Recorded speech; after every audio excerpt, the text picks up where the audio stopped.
Napalibutan ng karagatan ang kapuluan ng Pilipinas, kaya naman naging sagana ang kultura ng mga sinaunang Pilipino at umikot ang pamuhay nila mula sa pagkipag-ugnayan sa ibang tribo, sa loob at labas ng kapuluan, pati na rin ang paglalayag at pangangalakal ng mga lokal na produkto.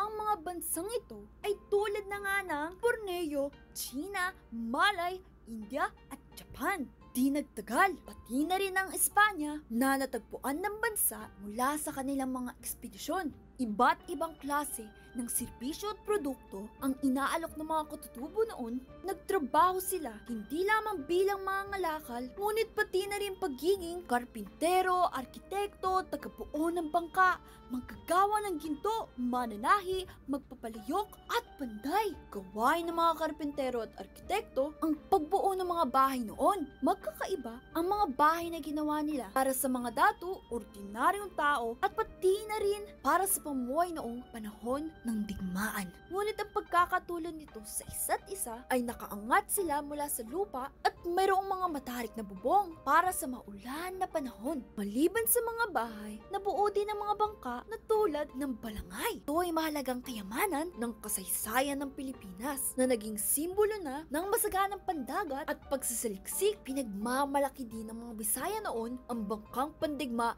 na Karakoa. Mayroon itong pangalawang palapag sa gitna kung saan pwedeng maglaban at bangko naman para sa mga nagsasagwan sa tabi. Nang makarating ng bansa ang mga Espanyol, madalas nila makita ang mga sinaunang Pilipino na mayroong ginto. Kinukuha lang pala nila ang mga ito galing sa ilog at hinuhugis para magamit bilang alahas o makapal na lubid. Pero ang talagang pangunahing produktong kinakalakal ng mga komunidad noon ang mga pagkain. Syempre, dahil kailangan gusto nila ito. Kabilang dito ang mga isda, buko, kanin, karne ng kambing, prutas, gulay, asin at asukal. Sunod dito, mabenta rin ang mga hinabing kasuotan ng mga kababaihan na gawa sa bulak at abaka na kanilang binabakbak, nililinis, pinapaputi at kinukulayan. Isa pa sa mga ginawa at pinenta ng mga kababaihan noon ang mga palayok na kanilang pinapakapal para mapaganda ito. Nagtrabaho rin mula sa paglipat ng mga lugar kasama ang kanilang tinuturuan na nagdadala ng mga kagamitan para sa pagkukumpuni ng kasangkapan at pangkalakal ng bakal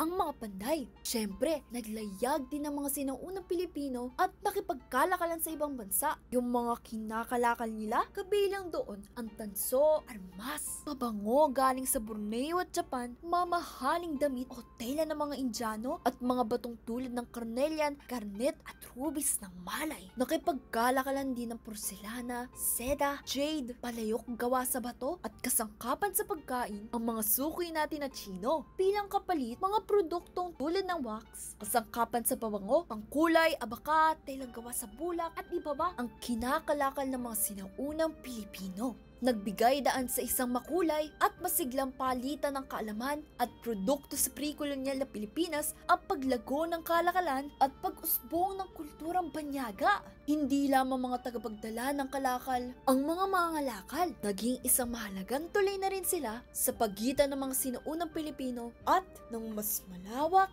na mundo.